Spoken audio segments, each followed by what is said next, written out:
descarado, por lo tanto han equivocado un país que tiene su sentido el subcontinente, porque si bien es cierto, a diferencia de Nicaragua, de enfrentar los problemas de impunidad en la del fiscal general.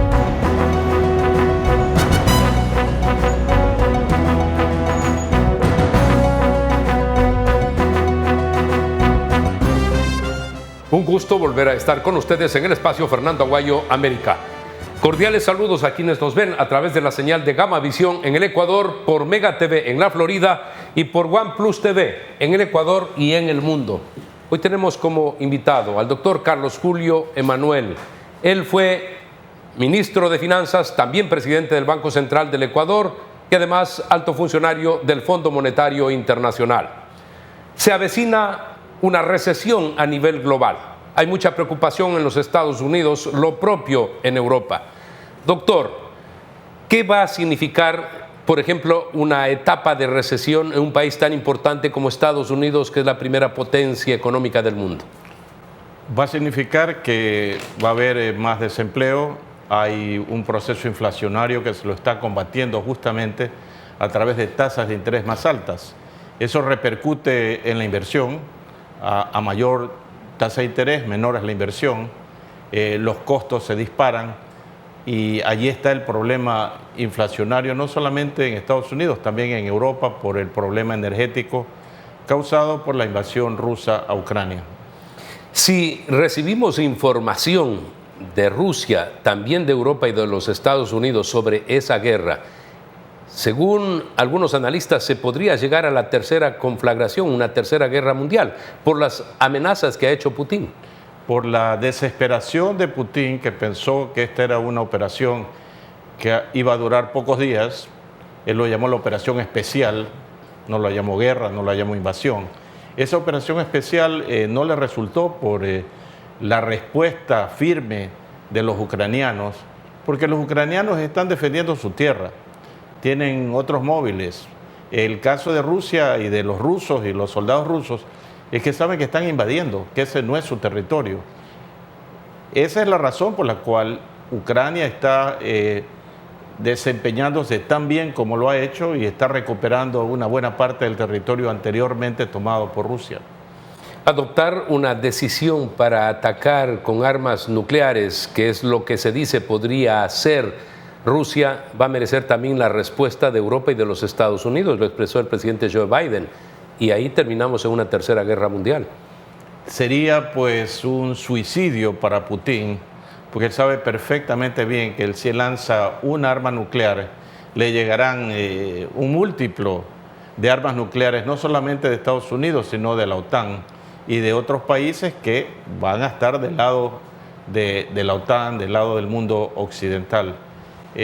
Yo creo que la desesperación podría llevar a Putin a hacer eso, pero no creo que ni siquiera China apoye una situación como esa, más allá de los nexos que hay entre China y Rusia. Sería un grave error, y repito, sería un suicidio para Putin. Si él quiere desaparecer del planeta, pues eso es lo que tendría que hacer. Se dice que está en manos la paz únicamente de Putin, y definitivamente es así, porque ya se han intentado formas, amigos de Putin, amigos de Rusia, de establecer diálogos de paz, pero no se ha logrado. ¿Podría en algún momento este señor tomar una decisión en ese sentido o no? ¿Preferirá morir y seguir adelante con lo que está haciendo? Podría ser, Fernando. Hemos visto la postura de Putin en el relativamente reciente sepelio de Gorbachev, que él no asistió. Estuvo por ahí un momento, pero no asistió al final, cuando se le rindieron honras fúnebres a Gorbachev, que para mí pues, es uno de los más grandes líderes que ha tenido la entonces Unión Soviética y ahora Rusia. Putin fue pupilo tanto de Yeltsin como de Gorbachev, y sin embargo, con el paso del tiempo, él comenzó en él a reencarnarse un espíritu imperialista de los zares y a añorar la época en que la Unión Soviética cubría pues, buena parte del continente asiático. Ahí está el ejemplo de lo que hizo en Crimea, y él pensó que ahora podía hacer exactamente lo mismo, porque recordemos que cuando él invade Crimea no hubo mayor protesta del mundo occidental. Claro que que la gente reclamó. En el 2014. Exacto. Y entonces él pensó que ahora esto iba a ser igualmente fácil, pero no ha sido fácil y ahora los ucranianos están no solamente reclamando la devolución de los territorios que están invadidos por Rusia y están ganando espacios, sino que también están reclamando Crimea. Sí, eso es lo que están haciendo ahora y con éxito en estas últimas semanas, en los últimos días. Así es. Con éxito de guerra por parte de Zelensky. Porque ellos están imbuidos de un fervor patriótico, defendiendo su tierra, su patria. Ese no es el caso de los soldados rusos, que muchos de ellos he visto en la televisión que se quejan amargamente de tener que estar peleando en Ucrania. Muchos han desertado. Hay una buena cantidad de rusos que se ha ido del país antes de que Putin los ponga a ser parte del ejército. Se han ido por la vía de Finlandia, Noruega, Suecia. Y no estamos hablando de pocas personas, estamos hablando de cientos de miles de rusos. Porque no creen en esto, porque no creen en esa política imperialista de Putin, como definitivamente pues Europa tampoco está de acuerdo y la ha condenado. Cuando pensamos que de pronto más lógico es vivir en paz, vemos que estamos más cerca a la guerra y a la conflagración. Y si recordamos también, prácticamente estamos cumpliendo 60 años de aquella presencia de misiles en Cuba, en las costas de Cuba, apuntando hacia los Estados Unidos, la famosa crisis de octubre del año 60 de los misiles. Claro, pero recordemos que ante la postura firme de Kennedy, Khrushchev, que era quien entonces dirigía el líder la Unión Soviética, tuvo que dar marcha atrás. Los barcos rusos estaban prácticamente en Cuba ya, por lo menos en las aguas territoriales de Cuba, y dieron la vuelta. Lo recordamos perfectamente bien. El coloso, la Unión Soviética, con toda su prepotencia, tuvo que dar la vuelta y regresar a donde habían estado. Eso provocó pues una crítica de Fidel Castro, recordemos. Y Nikita Khrushchev, que era el líder soviético en ese momento, lo bypassó a Fidel Castro. No lo tomaron en cuenta para la negociación directa con los Estados Unidos, con el presidente Kennedy y el retiro de los misiles. Porque Fidel Castro era simplemente un peón que se servía de los recursos de la Unión Soviética, pero nada más que eso, ¿no? Y quería entregar su territorio para atentar en contra de los Estados Unidos. Sorprendentemente es así. Bueno, para terminar en este bloque, en un tema tan importante como el que estamos dialogando, la tecnología hacía pensar que esta guerra podía ser precisamente cibernética, esta guerra de tecnología y no la convencional. Pero con mucha mala fe, Putin lo que quiso es demostrar destrucción a través de tanques convencionales.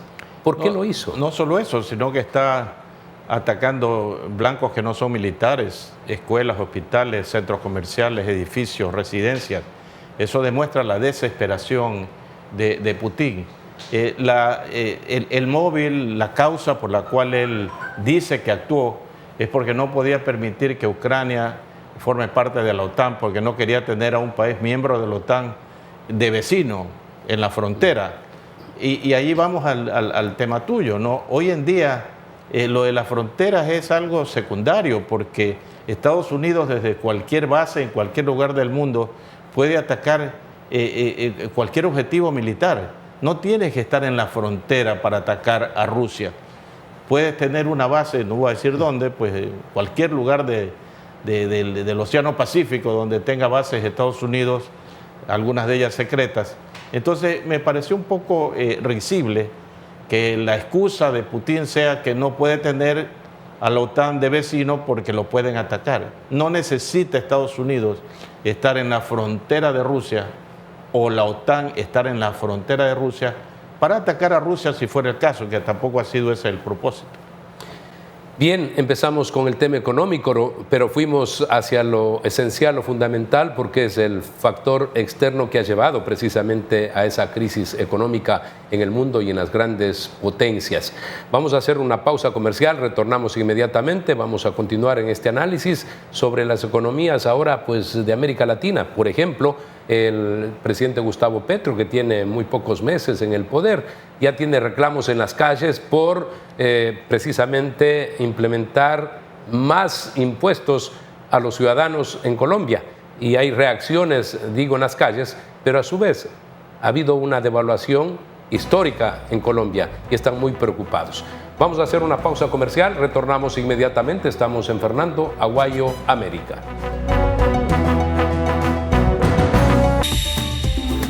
Inicio de espacio publicitario.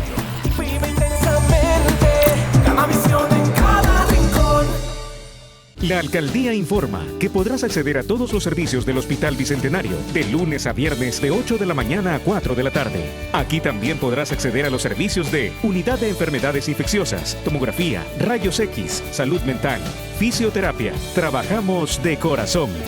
Alcaldía de Guayaquil. Autorización número 3216. CNE, elecciones 2023. Verde Fruit, el camino para acercar los productos de América Latina a los Estados Unidos. Fin de espacio publicitario. Vive intensamente, Gamavisión en cada rincón. El doctor Carlos Julio Emanuel decía es un experto monetarista, un experto en monedas. Y actualmente vemos la crisis que está viviendo nuestro vecino del norte, Colombia, con una devaluación sumamente elevada que preocupa, por supuesto, a los colombianos. Y si recordamos lo que pasa en Venezuela, es terrible. Ahí prácticamente hay de facto una dolarización y en Argentina, pues igual, sigue las devaluaciones. Doctor, ¿qué pasa cuando se pone impuestos? Los países están viviendo dificultades, pero además los gobiernos dicen, no, vamos a poner impuestos a los que más tienen, a los más ricos. ¿Qué es lo que ha pasado en Colombia? Bueno, esa es una falacia, ¿no? Eso de poner impuestos a los más ricos no funciona porque finalmente los ricos o las empresas tienen maneras de pasar los impuestos a los que consumen los productos. A los pobres. A los pobres. Entonces, esa es una falacia. Aquí también la escuchamos.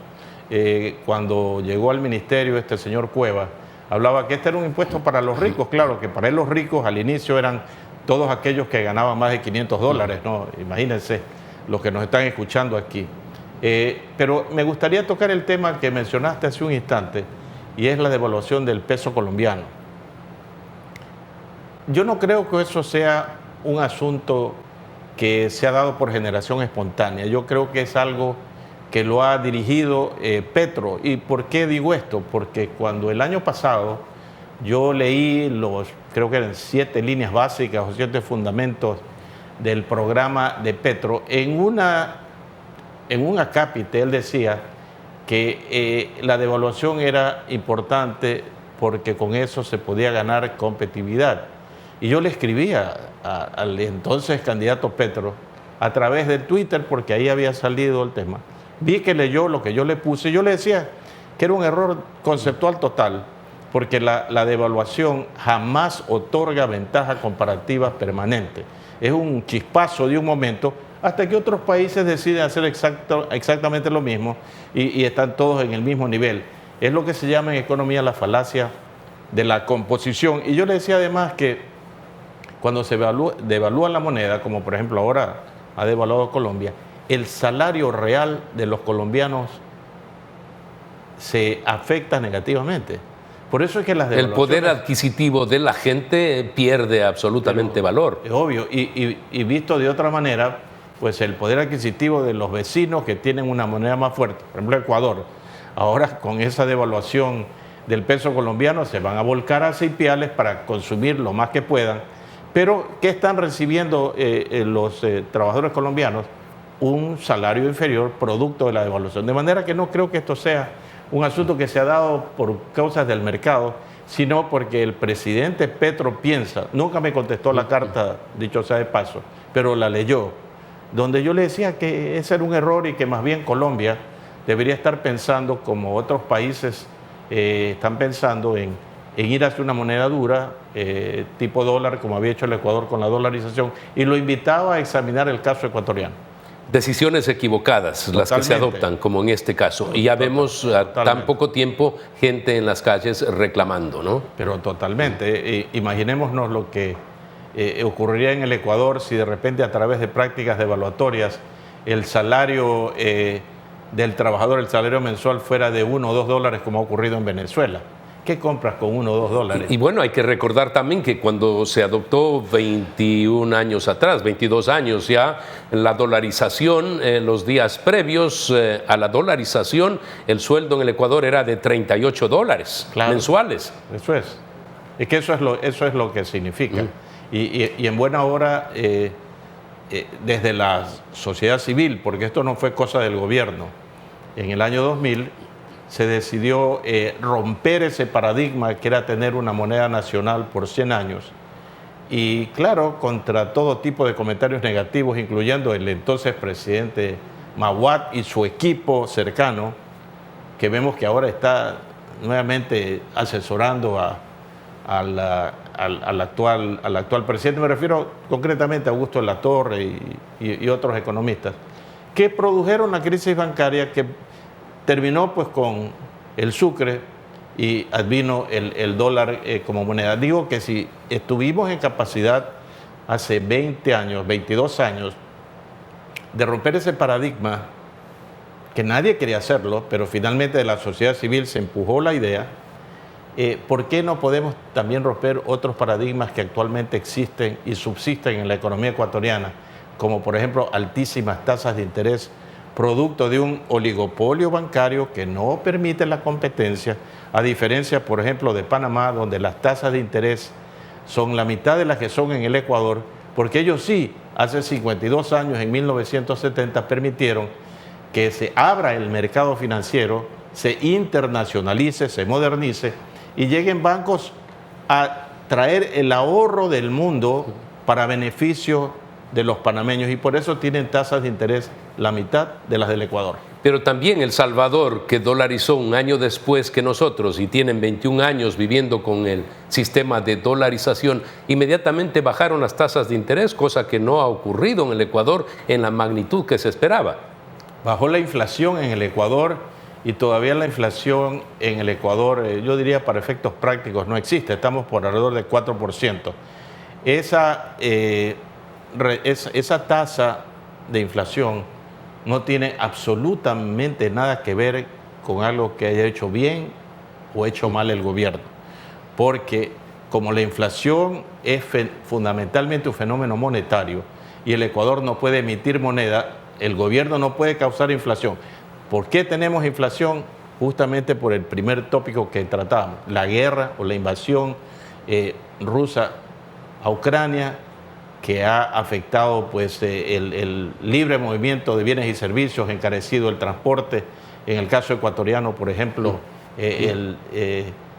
diversos tipos de aceites vegetales cuya materia prima que provenían desde Ucrania, precisamente. Entonces no tenemos inflación gracias a la dolarización. Y lo que tenemos de inflación es inflación importada, de la cual no tiene culpa el gobierno. Tenemos que hacer una pausa comercial. Vamos a entrar precisamente a los indicadores que presenta el gobierno, indicadores económicos. Vamos a pedirle un análisis al respecto. Por ejemplo, el tener una reserva monetaria sumamente elevada, como se ha dicho, histórica, de más de 8.000 millones de dólares. ¿Para qué sirve? ¿Eso es bueno? ¿Nos estamos beneficiando los ecuatorianos? Las respuestas luego del corte comercial.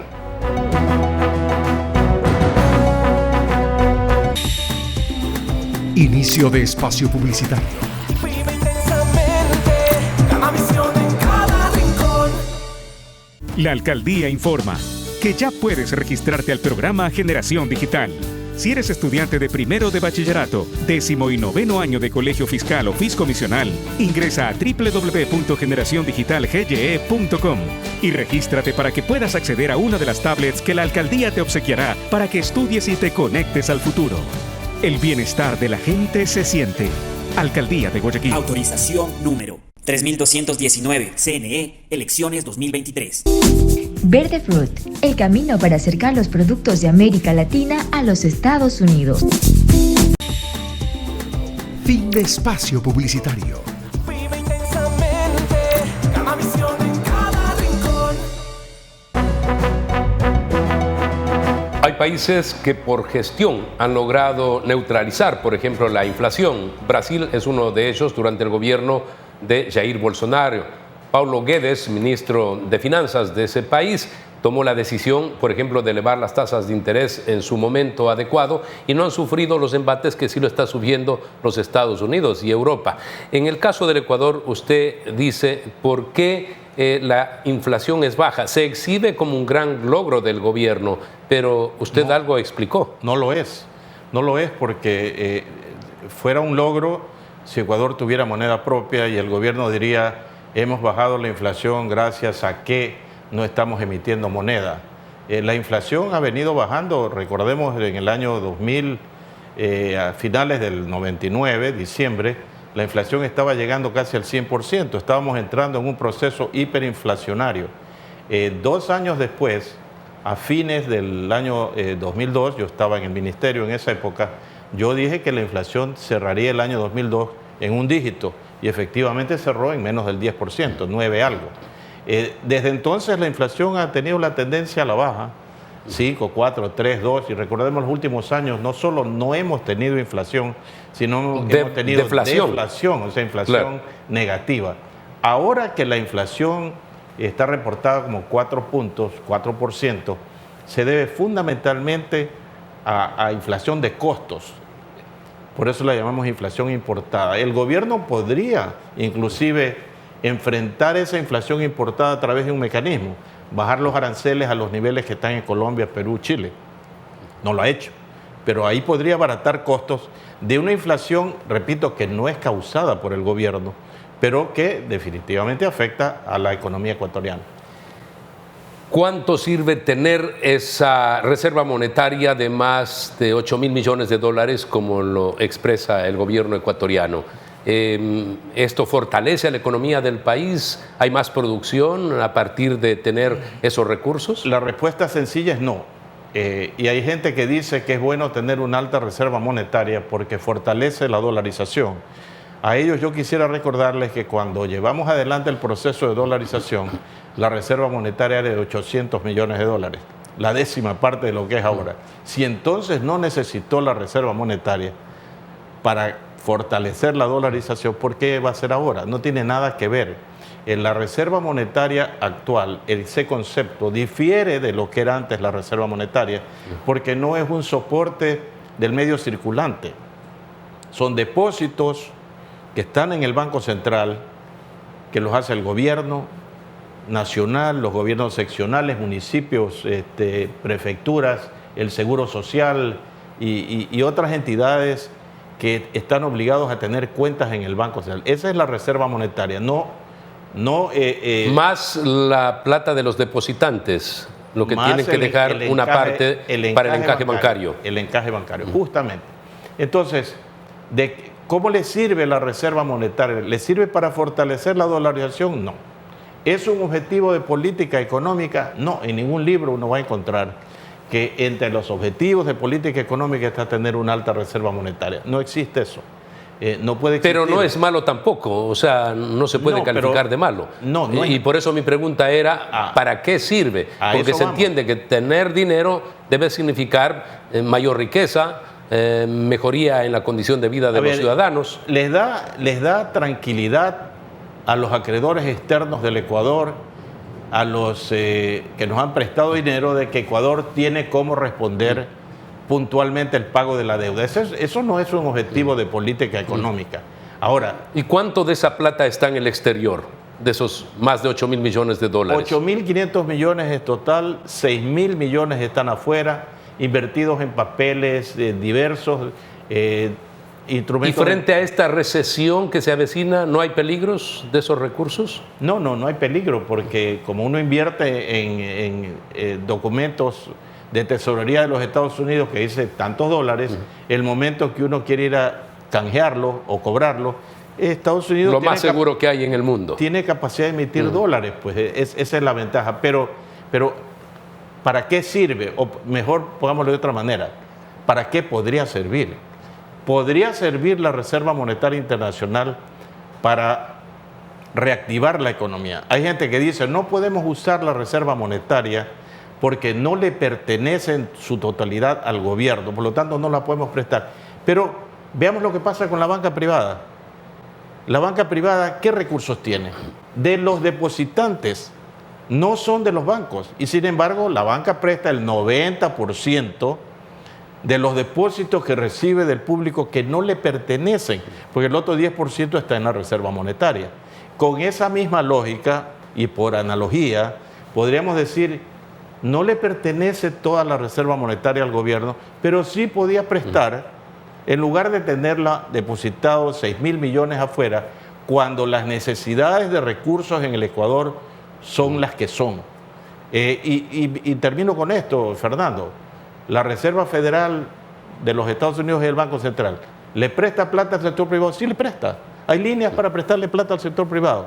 Vamos a Europa, país que no está dolarizado, pero sí euroizado. El Banco Europeo presta dinero. Presta dinero, claro. Y los diversos bancos centrales que todavía existen en los diversos cada uno países, de los países, prestan dinero al sector privado. Aquí se ha inventado esto de que el Banco Central no puede tocar esos fondos y definitivamente ese para mí es un error, porque podría, por ejemplo, decir, vamos a usar el 25%, 2.000 y pico millones de dólares, para prestarle para el gran programa de vivienda, para poder capitalizar devolverle plata al Seguro Social que se le deben, como algunos dicen, Henry Llanes dice que se le deben 20.000 millones de dólares, tal vez se hacía la cifra máxima, otros dicen 10.000, 12.000, pero entonces hay que activar esa reserva para así hacer cumplir un objetivo de política económica que es el fundamental, hacer crecer la economía. En pocas palabras, estamos terminando el programa. Anuncia el ministro Pablo Arosemena que se podría cerrar el presente año con ventas por 200.000 millones de dólares. Esto significa que ha crecido el Producto Interno Bruto del Ecuador, que ha crecido la economía ecuatoriana. ¿Qué significa este indicador de ventas? Ventas no es lo mismo que Producto Interno Bruto.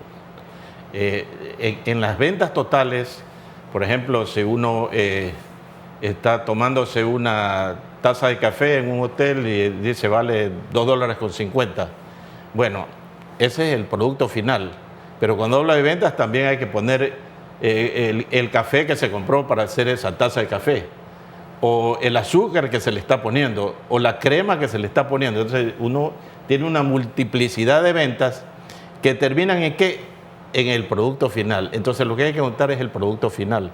Así es que se mide el Producto Interno Bruto. ¿Ha crecido el Producto Interno Bruto? No ha crecido.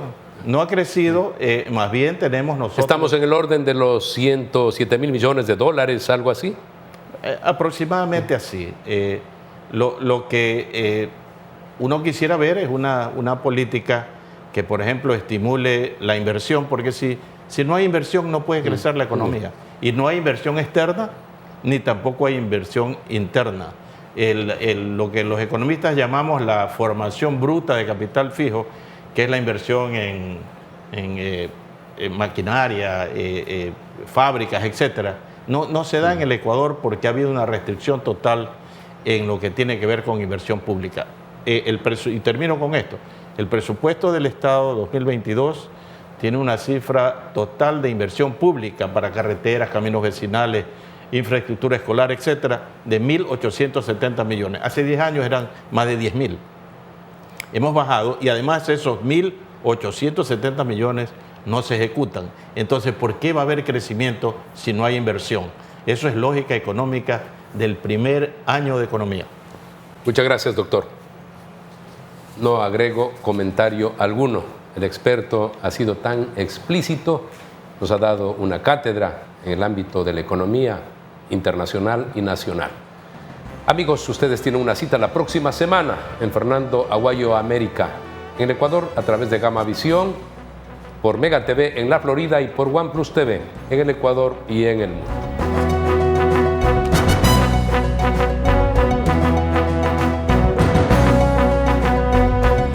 Que verdaderamente cuando uno se encuentra muy mal administrado, por lo tanto equivocado, un país que tiene super sentido el subcontinente, porque si bien es cierto, a diferencia de Nicaragua, de enfrentar los problemas de impunidad en la del fiscal general